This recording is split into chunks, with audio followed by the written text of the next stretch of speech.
สวัสดีครับผมก็ได้เห็นข่าวที่เที่ยวบิน SQ321 ของสิงคโปร์ที่บินจากลอนดอนไปสิงคโปร์เนี่ยเกิดตกหลุมอากาศ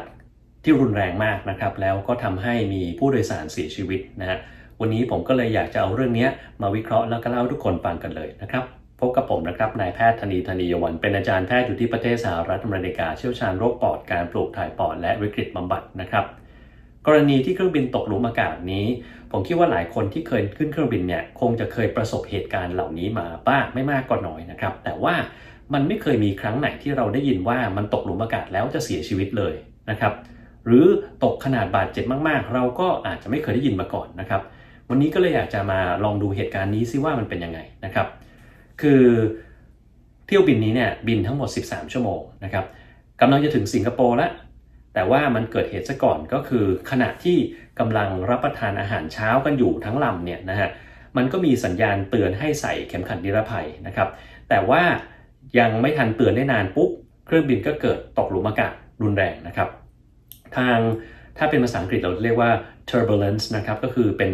อากาศมันหมุนวนนะฮะแล้วก็มีความแปรปรวนเยอะนะครับทำให้ตัวเครื่องมันมีปัญหาแล้วก็เหมือนกับเวลาที่เราขับรถแล้วเราไปเจอถนนที่มันขรุขระมากๆแล้วเรากำลังเร่งความเร็วนะครับผ่านถนนที่ขรุขระมันก็จะทำให้ตัวเครื่องเนี่ยมันสั่นมากนะครับแล้วในขณะนั้นเนี่ยคือคนก็ไม่มีเวลาที่จะเตรียมตัวใส่เข็มขัดนิรภัยได้ทันทุกคนเพราะว่ามันกำลังกินข้าวเช้ากันอยู่นะฮะพอเกิดเหตุการณ์กระทันหันปุ๊บก็เลยทำให้คนที่ไม่ได้คาดเข็มขัดเนี่ยลอยออกไปติดเพดานหัวก็ไปทะลุตรงที่ต่างๆนะครับหัวไปชนตรงที่เก็บสัมภาระด้านบนบางคนไปชนตรงที่เขาเอาไว้เก็บหน้ากากออกซิเจนด้านบนก็ทำให้หน้ากากมาทะลุออกมาเลยนะฮะก็มีคนบาดเจ็บกันหลายคนนะครับแล้วมีคนคนหนึ่งเนี่ยชื่อเจฟฟรีย์คิชเชนเขาอายุ73ปีนะครับปรากฏว่ามีเสียชีวิตไปนะครับและตามข่าวก็เห็นว่ามีการทำ CPR คือปั๊มหัวใจนะครับประมาณสัก20นาทีนะแต่ว่าหลังจากนั้นก็ไม่ทราบเหมือนกันว่าเหตุการณ์ต่อจากนั้นเป็นยังไงเพราะว่ามันไม่ได้มีในข่าวนะครับวันนี้ผมก็เลยอยากจะมาเล่าให้ฟังว่าถ้าเราอยู่ในเหตุการณ์แบบนั้นเราสงสัยว่าทำไมคนนี้เขาเสียชีวิตได้นะครับต้องเริ่มอย่างนี้ก่อนนะครับว่าไอ้ตัวเครื่องบินเนี่ยนะห้องผู้โดยสารนะมันก็สูงสักประมาณสัก2เมตรนิดๆถูกไหมครับประมาณนั้นแล้วถ้าเกิดว่าเรามีการตกหลุมอากาศสิ่งที่เกิดขึ้นก็คือใครก็แล้วแต่ที่ไม่ได้คาดเข็มขัดนิรภัยอยู่ในตอนนั้นเนี่ยนะฮะมันก็จะลอยขึ้นมาลอยขึ้นอย่างรวดเร็วแล้วก็ไปชนความรุนแรงในการชนเนี่ยบางทีเนี่ยนะฮะมันเหมือนกับคุณลองคิดดูถ้าคุณขึ้นไปบนที่สูง2เมตรแล้วคุณกลับหัวแล้วปล่อยตกลงมาตามแรงโน้มถ่วงหัวคุณกระแทกมันจะรุนแรงได้ขนาดนั้นบางคนก็คอหักไปเลยได้นะครับถ้าเกิดว่าชนตรงบริเวณที่มันมีตรงคอของเรานะฮะก็เกิดแบบนั้นได้เลยแล้วอันนั้นคือระดับความแรงโน้มถ่วงที่ 1G แต่คุณลองคิดดูถ้าเครื่องบินมันตกลงมาด้วยความเร็วที่มากกว่าแรงโน้มถ่วงของโลกจะทำได้ล่ะมันก็แปลว่าคนที่ลอยขึ้นไปชนเพดานนั้นจะชนด้วยแรงที่มากกว่าแรงโน้มถ่วงของโลกซะอีกหมายความว่าปกติเราตกมาจากที่สูงเราก็เจ็บแล้วอันนี้ตกลงมาเร็วกว่าปกติอีกต่างหากมันก็จะยิ่งเจ็บใหญ่นะครับแล้วที่สำคัญคือในขณะที่เครื่องบินมันกำลังทิ้งดิ่งลงมาอย่างเงี้ยคนที่ไม่ได้คาดเข็มขัดนิรภัยมันไปชนอยู่ข้างบนชนแล้วมันก็อยู่ตรงนั้นแหละนะครับคือเหมือนกับว่าเหมือนเราอยู่บนพื้นแต่พื้นมันเป็นเพดานไปแล้วมันก็ชนเกาะอยู่ตรงนั้นแล้วทีนี้พอเครื่องบินมันลงมาปุ๊บนะแล้วพอมันเกาะอากาศอีกทีนึงมันไล่ระดับอย่างเงี้ยไอ้คนที่อยู่บนเพดานก็หล่นลงมาข้างล่างก็เกิดการบาดเจ็บครั้งที่2อีกรอบหนึ่งนะครับดังนั้นเนี่ยเหตุการณ์เหล่านี้เนี่ยมันสามารถทำให้เสียชีวิตได้แล้วก็ทำให้บาดเจ็บได้หลายๆอย่างนะครับที่เสียชีวิตได้แน่ๆเลยนะครับคือถ้าเกิดว่าเราหัวไปกระแทกข้างบนอย่างรุนแรงแล้วเกิดเลือดออกในสมองโดยเฉพาะถ้าเกิดว่าคนไหนกินยาที่มันเอาไว้ต้านการแข็งเลือดอยู่นะครับถ้ากินยาต้านการแข็งเลือดอยู่แล้วเลือดออกในสมองในตอนที่อยู่บนเครื่องบินเนี่ยอาจจะเสียชีวิตได้เลยเพราะว่ามันไม่มีเครื่องช่วยเหลืออะไรทั้งสิ้นนะครับในตอนนั้นนะหรือถ้าเกิดว่าชนแล้วคอหักอย่างเงี้ยนะครับกระดูกสันหลังที่คอมันหักอันนี้ก็จบกันเลยนะครับถ้าเกิดว่าเรานั่งอยู่แล้วเรารัดเข็มขัดนิรภัยเนี่ยแล้วถ้าเรารัดไม่แน่นตอนที่เครื่องบินมันหล่นลงมาเงี้ยตัวเราก็จะลอยขึ้นถูกไหมครับก็คือก้นเราลอยออกมาจาก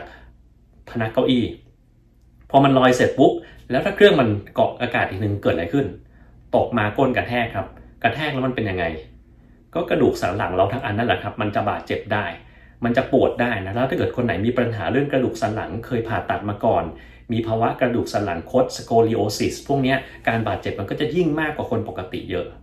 ถ้าเกิดคนไหนเคยมีหมอนรองกระดูกสันหลังเคลื่อนอันนี้แหละได้มีปัญหาแน่นอนคุณลองคิดดูถ้าหมอนมันจะเคลื่อนไม่เคลื่อนแหละอยู่แล้วนะครับมีแรงกระทบกระแทกไปลงบนกระดูกสันหลังไอ้ที่มันเคลื่อนแล้วมันอาจจะเคลื่อนไปเลยแล้วก็ไปกดโดนเส้นประสาททำให้มีการปวดเรื้อรังได้นะครับอาจจะปวดตั้งแต่ฉับพลันจนเรื้อรังเลยก็ได้นะถ้าเกิดคนไหนที่มีกระดูกพรุนมากๆแล้วแรงขนาดตกมาจากที่สูงๆเลยแล้วกระแทกเลยเนี่ยคุณลองคิดดูสิว่ามันจะอันตรายขนาดไหนถ้ากระดูกเราพรุนอยู่แล้วนะครับบางคนเราจะเกิดภาวะหนึ่งเรียกว่า burst fracture นะครับกระดูกสันหลังเรามันเป็นแท่นกลมๆอย่างนี้นะครับถ้ามีแรงมากดจากข้างบนข้างล่างพร้อมกันมันแตกออกด้านข้างถ้ามันแตกออกด้านข้างมันไปไหนมันไปกดไขสันหลังแล้วก็เส้นประสาทไขสันหลังของคุณนั่นแหละนะครับแล้วทีนี้ก็ขึ้นอยู่กับว่าตรงไหนโดนกดนะครับถ้าโดนกดแน่นอนว่าเส้นประสาทคุณอาจจะเสียไปนะครับถ้าเสียนิดหน่อยก็แค่ปวดแค่เจ็บแค่ชาแต่ถ้ามันเสียมากไปเลยเนี่ยนะครับก็อาจจะสูญเสียการควบคุมของเส้นประสาทตรงนั้นไปทั้งหมดเลยก็ได้นะครับนี่คือกรณีที่บาดเจ็บนะอีกอย่างหนึ่งซึ่งเกิดขึ้นได้ก็คือพวกคนที่มีกระเปาะเส้นเลือดทั้งหลายแหละเช่นแอนูริซึมไม่ว่าจะเป็นเส้นเลือดใหญ่ในช่องท้องช่องอกหรือที่ไหนก็แล้วแต่การที่มันเกิดอุบัติเหตุอย่างเงี้ยบางทีนะฮะไอ้เส้นเลือดพวกนี้มันแตกพอมันแตกออกมานี่จบเลยนะครับไม่มีทางช่วยเหลือได้แน่นอนถ้าอยู่บนเครื่องบินนะครับทีนี้ถ้าไม่ใช่การบาดเจ็บล่ะไม่ใช่การบาดเจ็บอย่างกรณีของคุณเจฟฟรีย์เนี่ยผมไปลองเปิดดูแล้วคุณเจฟฟรีย์คิชเชนเนี่ยอายุแก73 ปีนะครับที่เป็นผู้ที่เสียชีวิตมีประวัติว่าแกมีโรคหัวใจมาก่อนเคยทำการใส่สเตนต์เข้าไปที่เส้นเลือดหัวใจเพื่อที่จะถ่างเส้นเลือดหัวใจออกคนที่มีประวัติใส่สเตนต์เนี่ยแน่นอนมันจะต้องมีการกินยาต้านเกล็ดเลือดนะครับผมไม่แน่ใจว่าแกใส่มาตอนไหนถ้าเพิ่งใส่มาไม่นานนี่นะครับก็แน่นอนว่ายาต้านเกล็ดเลือดที่แกกินเนี่ยจะต้องมีอย่างน้อย2ตัว1คือแอสไพรินอีกตัวหนึ่งก็มักจะเป็นยาชื่อโคลพิโดเกรลนะครับมักจะต้องกิน2ตัวคู่กันโดยเฉพาะในช่วงแรกหลังจากที่เพิ่งใส่สเตนต์มาใหม่ๆและแน่นอนว่าอาจจะมียาตัวอื่นอยู่อีกนะครับการที่เรามีประวัติโรคหัวใจเนี่ยมันก็คงมีคนสงสัยว่าเฮ้ยมันจะเกิดอะไรขึ้นมาได้หรือเปล่าสิ่งแรกที่ทำให้เสียชีวิตได้เลยนะครับถ้าคนเราตกใจมากๆเนี่ยมันมีบางกรณีที่เสียชีวิตได้ถึงแม้ว่ามันจะเจอน้อยนะครับแต่มันเกิดได้โดยเฉพาะถ้าเรามีโรคหัวใจอยู่แล้วสิ่งแรกที่ทำให้เกิดการเสียชีวิตได้เลยก็คือการเต้นผิดปกติของหัวใจนะครับเวลาที่เราตกใจกลัวมากๆเนี่ยฮอร์โมนอะดรีนาลีนกับนอร์อะดรีนาลีนของเรามันจะหลั่งออกมานะครับเหตุผลที่มันหลั่งออกมาเนี่ยมันเป็นการเตรียมร่างกายให้พร้อมที่จะต่อสู้หรือหนีที่เราเรียกว่า fight flight reaction นะครับคือถ้าเราไม่สู้อะไรเราก็ต้องหนีอะไรสักอย่างนะครับเพราะเรากำลังกลัวมากๆดังนั้นมันจึงต้องออกมาทีนี้ฮอร์โมนตัวนี้มันออกมามันทำให้เกิดอะไรขึ้นมันทำให้หัวใจของเราเต้นเร็วมากๆเลยนะครับแล้วก็เส้นเลือดของเราเนี่ยหดเกร็งตัวเพิ่มความดันโลหิตแล้วภาวะนี้เนี่ยบางทีมันมีปัญหาได้นะครับสำหรับหัวใจก็คือถ้าอะดรีนาลีนมันมากจนเกินไปบางคนเนี่ยเส้นเลือดหัวใจมันหดเกร็งเลยทำให้หัวใจขาดเลือดฉับพลันตอนนั้นก็เสียชีวิตได้มันทำให้เกิดการเต้นผิดปกติของหัวใจได้ในคนที่มีโรคหัวใจแล้วถ้าหัวใจเต้นผิดปกติจะเกิดอะไรขึ้นมันก็ไม่สามารถบีบเลือดออกไปจากหัวใจไปเลี้ยงสูตรต่างๆของร่างกายก็จะเกิดการเสียชีวิตเกิดขึ้นได้นะครับอันนี้เป็นเหตุผลหลักๆหรือบางกรณีก็คือมันสามารถทำให้กล้ามหัวใจเราบีบตัวไม่ได้เลยอันนี้ก็คือเป็นภาวะหนึ่งซึ่งผมเคยเล่าไปแล้วคล้ายๆกรณีที่เรียกว่า broken heart syndrome มันก็เป็นเหตุผลที่เหมือนกันแต่อันนั้นเนี่ยอาจจะมีตัวกระตุ้นซึ่งเป็นปรากฏการณ์ทางอารมณ์อาจจะเศร้ามากนะครับผิดหวังมากแต่ว่าความกลัวก็เป็นอีกหนึ่งอย่างซึ่งสามารถกระตุ้นภาวะ broken heart syndrome ได้นะครับมันมีภาษาอีกอย่างหนึ่งของการแพทย์เราจะเรียกว่า catecholamine induced cardiomyopathy นะครับคือ catecholamine ก็คือสารพวกอะดรีนาลีนนอร์อะดรีนาลีนพวกนี้แหละออกมาเยอะทำให้หัวใจมันทำงานไม่ได้นะครับส่วนใหญ่แล้วมันหายได้เองแต่ว่านานๆทีก็จะมีคนเสียชีวิตโดยเฉพาะถ้ามีโรคหัวใจมาก่อนอย่างคุณเจฟฟรีย์คิชเชนคนนี้นะครับอันนี้ก็เป็นภาวะหนึ่งซึ่งเสียชีวิตได้นะแล้วอีกอย่างหนึ่งคือเมื่อกี้เนี่ยผมบอกว่าอะดรีนาลีนมันหลั่งออกมาเยอะถ้ามันออกมาเยอะแล้วคนไหนเนี่ยมีกระเปาะเส้นเลือดโป่งพองอยู่แล้วมีแอนยูริซึมอยู่ในสมองอยู่ในช่องท้องแล้วความดันเพิ่มกระทันหันอย่างรวดเร็วเพราะว่าความกลัวสุดๆเนี่ยไอ้ตรงนี้แหละครับมันแตกได้แต่ก็เสียชีวิตเลยครับ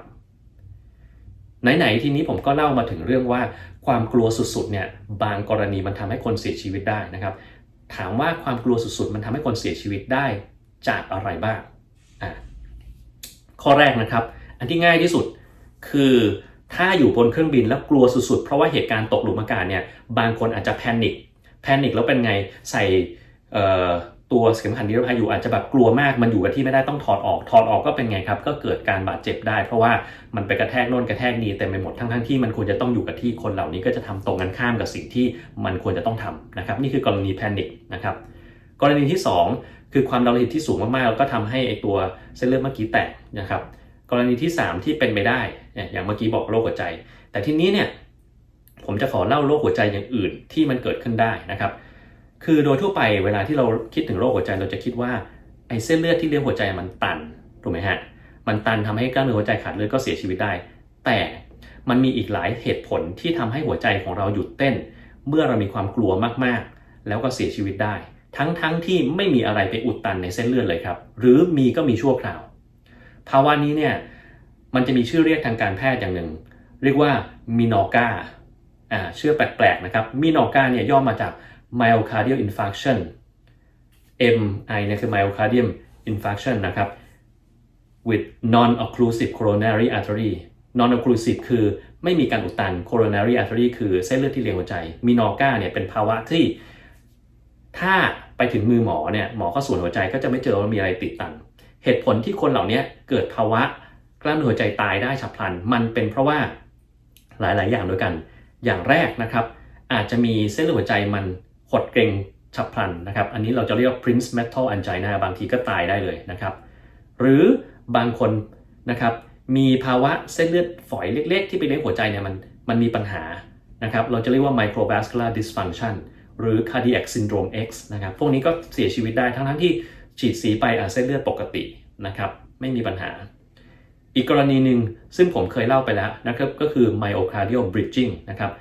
คือเส้นเลือดเนี่ยมันควรจะอยู่บนผิวหัวใจแต่เส้นเลือดบางคนเนี่ยมันไม่อยู่บนผิวหัวใจมันแทรกเข้าไปในตัวกล้ามเนื้อหัวใจแล้วเวลากล้ามเนื้อหัวใจเราหดเกร็งแดงๆปุ๊บมันก็ทำให้เส้นเลือดตัวนี้อุดตันไปเลยอุดตันขนาดแบบหนักเลยทำให้มันไม่สามารถเอาเลือดไปเลี้ยงกล้ามเนื้อหัวใจได้มันก็จะเกิดกล้ามเนื้อหัวใจตายได้หรือบางคนนะครับไอ้เส้นเลือดเนี่ยมันฉีกขาดนะเราจะเรียกว่า coronary dissection ซึ่งเราจะเจอได้ในคนท้องหรือคนที่เพิ่งคลอดใหม่ๆนะครับพวกนี้เจอได้แล้วก็ในบางกรณีเราสามารถเจอริ่มเลือดไปวิ่งไปอุดตันตรงนั้นได้ทั้งที่ก่อนหน้านั้นเนี่ยไอ้ coronary artery ตัวนี้มันสวยงามไม่มีอะไรไปเกาะนะครับแตกต่างจากคนสูงอายุซึ่งในบางคนจะมีแคลเซียมไปเกาะมีไขมันไปเกาะทำให้รูมันตีบแคบลงมีอะไรมานิดนึงอุดตันปุ๊บมันก็แยบเลยแต่ในคนพวกนี้คือหลอดเลือดใสสะอาดไม่มีปัญหาแล้วอยู่ๆมันมีริ่มเลือดลอยมาจากสักที่หนึ่งนะครับอันเนี้ยมักจะเกิดในผู้หญิงที่อายุน้อยนะครับทั้งหมดนี้ก็เป็นสาเหตุที่เราเรียกรวมๆว่ามินอร์กานะครับที่ทำให้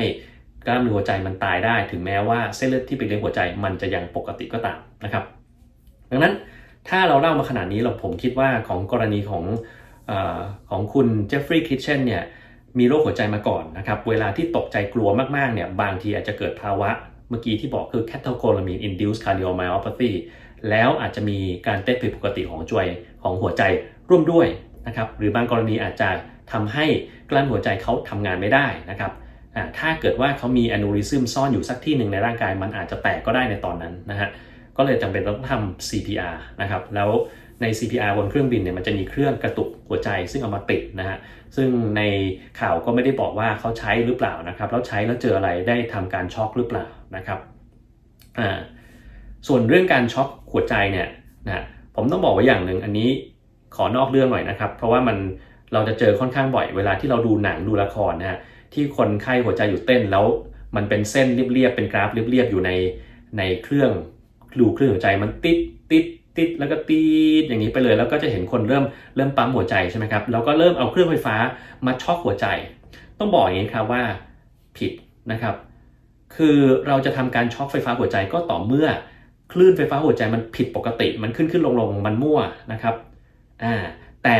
เราจะไม่สามารถช็อกคลื่นไฟฟ้าหัวใจที่มันนิ่งเป็นเส้นตรงได้มันตีดอย่างเงี้ยเราจะไปช็อกมันไม่ได้นะครับดังนั้นในหนังทำผิดหลายเรื่องเลยทีเดียวนะครับอันนี้ก็เลยอยากจะบอกให้คนทั่วไปทราบไว้ด้วยว่าถ้าเป็นเส้นนิ่งแบบนั้นเนี่ยการช็อกไม่ได้ประโยชน์ต้องปั๊มอย่างเดียวนะครับทีนี้มาถึง เรื่องของการอยู่บนเครื่องบินนี่ก็เป็นสาเหตุหนึ่งซึ่งทางแอร์โฮสเตสเนี่ยเขาก็จะเตือนเราไว้ตลอดเวลาถ้าเรานั่งอยู่กับที่แล้วถึงแม้ว่าจะไม่มีสัญญาณให้เราคาดเข็มขัดนิรภัยเราก็ควรจะคาดไว้ด้วยนะครับเพราะว่าเผื่อเกิดเหตุการณ์ฉุกเฉินแบบนี้นั่นแหละนะฮะแล้วเวลาคาดเนี่ยโอเคถ้าเรานั่งเป็นที่นั่งชั้นประหยัดหรือพวกพรีเมียมอีโคโนมีเนี่ยนะครับเราก็คาดอย่างดีเนี่ยคือควรจะคาดให้ตัวเรามันไม่สามารถลอยออกมาได้อะพูดง่ายคือเอาตูดติดเก้าอี้ไว้อะนะครับคาดไว้ให้มันไม่ต้องแน่นมากแต่ต้องแน่นพอสมควรให้เราไม่สามารถลอยออกมาได้ไม่งั้นถ้าลอยออกมาได้สมมตินี่เก้าอี้ใช่ไหมนี่ก้นคุณแล้วตอนเกิดตกหลุมอากาศก้นคุณมันลอยขึ้นมาขนาดนี้ตอนคุณลงมาคุณก็กระแทกแบบนี้ยิ่งลอยสูงยิ่งกระแทกแรงนะครับก็อาจจะบาดเจ็บที่หลังได้นะอันนั้นก็เป็นสิ่งที่ต้องระมัดระวังนะฮะและอีกอย่างหนึ่งสำหรับคนที่อยู่ชั้น business กับ first class แล้วคุณนอนคุณสังเกตเลยไหมหลายครั้งที่คุณนอนเนี่ยคุณอาจจะไม่ใส่เข็มขัดนิรภัยก็ได้แต่นั่นแหละครับคือปัญหาถ้าเกิดคุณนอนอยู่แล้วคุณไม่ใส่เข็มขัดนิรภัยแล้วเป็นไงตกหลุมอากาศคุณก็ลอยขึ้นไปทั้งตัวอย่างนั้นนะใช่ไหมฮะแล้วมันไม่ใช่ลอยค่อยๆลอยนะมันลอยอย่างรุนแรงนะครับเหมือนกับคุณอยู่ในท่านอนแล้วตกลงมาจาก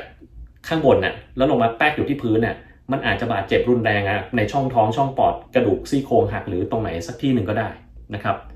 แล้วเมื่อกี้ยังไม่ได้พูดถ้าเราบาดเจ็บคือสมมุติเรามีการกระแทกตรงหน้าอกตรงซี่โครงนี้แล้วมันหักแล้วมันไปจิ้มปอดทะลุนะทะลุอันนี้ก็เสียชีวิตได้เหมือนกันเพราะว่าอะไรรู้ไหมฮะโดยทั่วไปเนี่ยลมที่มันรั่วออกมาในปอดนะครับในความกดอากาศปกติแบบที่พื้นผิวโลกอย่างเงี้ยนะครับมันไม่ค่อยมีปัญหาหรอกครับแต่ถ้าอยู่ข้างบนเนี่ยลมมันรั่วออกมาได้เร็วมากขึ้นความกดอากาศมันน้อยมันรั่วแหลกลานเลยคราวนี้สนุกเลยนะครับแล้วก็ลมไปอัดอยู่ในช่องเยื่อหุ้มปอดอัดมากๆแล้วเป็นยังไงมันก็ไปดันหัวใจทำให้หัวใจทำงานไม่ได้นะครับแล้วภาวะเนี้ยไม่ได้วินิจฉัยกันได้ง่ายๆนะถ้าเราเจอเนี่ยเวลาหมอไม่มีหูฟังเนี่ยหมอเขาต้องเอานิ้วไปเคาะดูเคาะตามอย่างเงี้ยนะครับถ้าเราเคาะแล้วมีข้างหนึ่งมันรู้สึกโป่งๆเคาะแล้วมันป้องป้องป้องอย่างเงี้ยก็แปลว่าข้างนั้นน่าจะมีลมรั่วเราต้องรีบเอาเข็มจิ้มเข้าไประบายลมแต่บนเครื่องบินมันมีหรือเปล่านี่ผมก็ตอบไม่ได้เหมือนกันนะถ้าไม่มีเนี่ยคือต้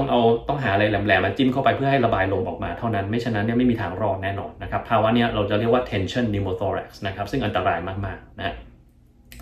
กลับมาใหม่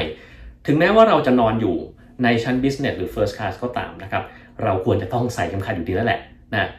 สำหรับผมเนี่ยคือผมจะไม่ชอบให้แอร์เนี่ยมาปลุกเวลาที่ผมนอนดังนั้นเวลาผมใส่เข็มขัดนิรภัยเนี่ยผมก็จะใส่เอาผ้าห่มคลุมตัวก่อนแล้วก็ใส่ไว้ข้างนอกอีกทีนึงให้แอร์เขาเห็นว่าเฮ้ยเราใส่นะไม่งั้นเดี๋ยวถ้าเกิดว่าเราใส่แล้วเอาผ้าห่มคลุมทับเขามองไม่เห็นแล้วถ้าสัญญาณมันขึ้นเขาก็ต้องมาปลุกผมให้ผมใส่มันก็แบบเสียเวลาใช่ไหมฮะผมก็เลยอย่างนี้เลยนอนแล้วก็เอาผ้าห่มก่อนแล้วก็ใส่ไว้ข้างนอกให้เขาเห็นไปเลยนะฮะว่าเราใส่นะมันจะได้แบบชัดเจนแล้วถ้าตอนที่เราใส่แล้วเรานอนผมจะใส่ที่เหนือเอวขึ้นมานิดนึงนะครับเหนือเอวขึ้นมานิดนึงถามว่าทำไมถ้าคุณใส่ต่ำกว่าเอวไปนิดนึงนะครับคือมันก็สามารถที่จะหลุดออกมาได้แต่ถ้าใส่เหนือเอวมานิดนึงส่วนใหญ่มันจะไม่ค่อยหลุดนะฮะถ้ากรณีมันจะหลุดออกมาจริงๆนะใช่ไหมครับแล้วทีนี้เวลาที่เรานอนแบบนั้นแล้วเราก็ใส่เข้าไปเนี่ยนะฮะผมมักจะใส่ตอนที่ผมนอนลงไปแล้วนะครับจะไม่ได้ใส่ตอนนั่งแล้วก็กดให้มันลงไปนอนนะฮะเพราะว่ามันจะเลื่อนได้แต่ถ้าเรานอนลงไปแล้วเราก็ปรับให้มันองศาให้มุมของเรามันเข้าดีแล้วเราก็ใส่อันนั้นก็จะปลอดภัยมากกว่านะครับโอเควันนี้ก็ยังไงก็ต้องขอแสดงความเสียใจกับ